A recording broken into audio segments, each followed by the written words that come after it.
राधे राधे। आप सब कैसे हो? आई होप कि आप सब अच्छे होंगे और आप सबकी पढ़ाई भी अच्छी चल रही होगी और मेरी भी पढ़ाई सही चल रही है। तो कल सीजीएल का रिज़ल्ट आया है तो आप सब थोड़े ना नर्वस होंगे, शायद सीजीएल टीयर 2 वाले या फिर सीजीएल फर्स्ट वाले कि हमने तो सीजीएल नहीं दिया। तो आप ये सोचो ना कि अब जो नियर बाय हमारा सीजीएल है जून में, उस पर अपना फोकस करते हैं। अपने सीजीएल को है ना थोड़ा जितना हो सके उतना आप मेहनत कीजिए और कोशिश करिए। और एक चीज़ और, आप अगर जॉब करते हो ना तो थोड़े टाइम के लिए अगर आप जॉब को छोड़ सकते हो तो आप जॉब को छोड़ दीजिए। आप कहीं पार्टी में जाना चाहते हो तो पार्टी छोड़ दीजिए। किसी चीज़ का मतलब कोई भी चीज़ है जो आपके लिए अभी इम्पोर्टेंट नहीं है तो वो चीज़ छोड़ दीजिए। मान लो आप अगर जॉब करते हो तो अगर कंपलसरी है कि आपकी फ़ैमिली कंडीशन सही नहीं है, मेरी भी फैमिली कंडीशन सही नहीं है इसलिए मेरे को जॉब करनी पड़ती है, वरना मैं ये जॉब कब की छोड़ देती। और यह है कि मुझे इसी वजह से करना पड़ता है।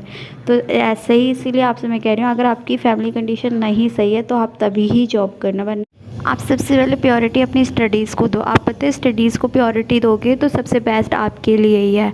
तो जैसे कि आप अगर मान लो इस टाइम मान लो 20,000 रुपये कमाते हो, 30,000 रुपये कमाते हो, 10 भी कमाते होंगे बहुत से, ऐसा नहीं है कि मतलब अच्छी जॉब के लिए पैसे होंगे। पर इस टाइम आप ये सोचिए कि हम ये आपकी सैलरी जो आपको लास्ट में जाके 70-80 हज़ार रुपये, आई थिंक 1 लाख रुपए तक भी हो रही है, मैंने जितना सुना है।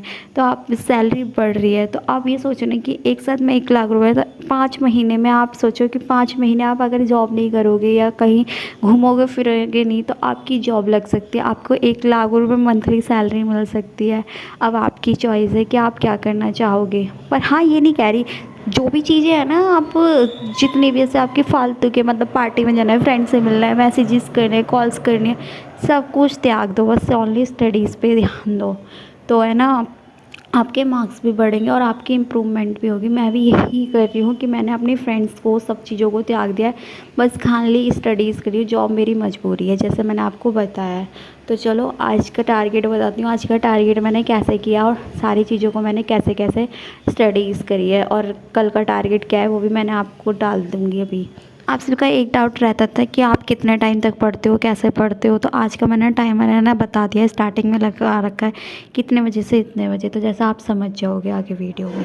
आज का टास्क ये था जो मैंने थोड़ा सा अनकम्प्लीट रहा था, जिसमें मैंने शो क्वेश्चंस नहीं लगा पाई थी, थोड़ा सा न्यूज़पेपर ये नहीं पढ़ पाई थी, तब थोड़ी चीज़ें थी जो मैं इंग्लिश की तो मैंने ज़्यादातर कर नहीं पाई थी और क्वेश्चंस नहीं लगा पाई थी।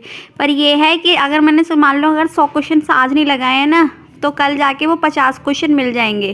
तो आप सोच रहे होगे कि यार आज कोई बात नहीं, अपना टारगेट तो हट गया, कोई दिक्कत नहीं है। पर ऐसा कुछ नहीं है, आपको ये सोच लेना है कि अगर मैंने 100 क्वेश्चन आज नहीं लगाए तो 100 क्वेश्चन मेरे को 22 तारीख को लगाने हैं।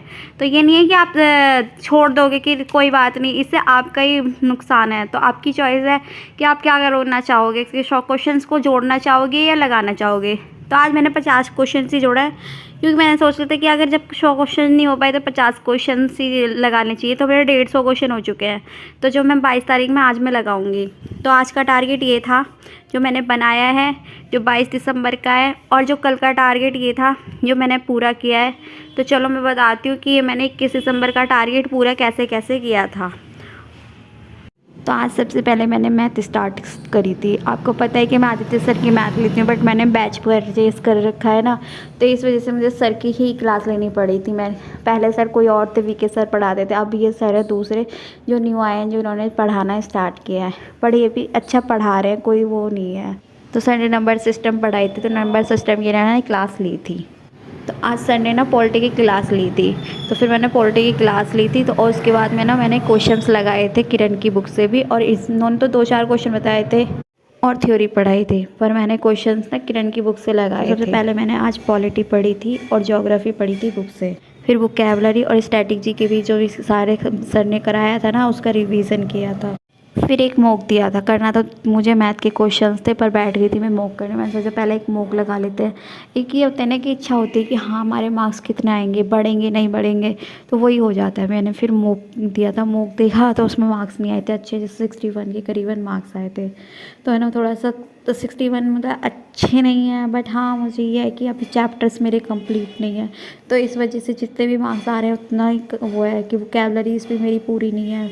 उसमें जितनी भी वोकैबुलरीज पूछी गई थी और दूसरा मेरे कुछ क्वेश्चंस गलत हो रहे थे। जब आप 40 क्वेश्चन दोगे, 50 क्वेश्चंस करोगे मान लो, तो आपके 10 क्वेश्चन या 5 क्वेश्चन तो गलत आएंगे, तो वही गलत में मिस्टेक्स जाती है। मॉक के बाद मैंने सब चीज़ों का एनालिसिस कहती कि कहाँ मार्क्स कम आ रहे हैं, तो मैंने ना देखा था कि पॉलिटी और हिस्ट्री, मतलब हिस्ट्री मेरे क्या था कि हिस्ट्री में ना 1-2 क्वेश्चन मिडाइवल हिस्ट्री से पूछे हुए थे कि उनकी कैपिटल क्या है, उनकी राजाओं की कैपिटल क्या है, वो मुझे याद नहीं हो रही थी, तो ये थोड़ी प्रॉब्लम्स हो रही थी मुझे। मैथ का, इंग्लिश का, रीजनिंग का सबका एनालिसिस करने के बाद में मैंने स्टैटिक जीके पढ़ी थी। स्टैटिक जीके में कुछ न्यू क्वेश्चंस करा रखे थे, तो वो वाली स्टैटिक जीके पढ़ी थी। करंट अफेयर्स पढ़ी थी, प्रॉफिट एंड लॉस और परसेंटेज, और थोड़े से ट्रिग्नोमेट्री के 1-2 क्वेश्चंस देखे थे, ज़्यादा नहीं देखे थे। और ब्लड रिलेशनशिप किया था, एनालॉजी के कुछ क्वेश्चंस किए थे। ये सारा करके मेरा टारगेट आज का कंप्लीट हुआ। तो चलो मिलते हैं किसी नेक्स्ट वीडियो में। अगर कोई भी डाउट हो तो कमेंट करके पूछ लेना। चलो सभी को और मेरी तरफ से राधे राधे।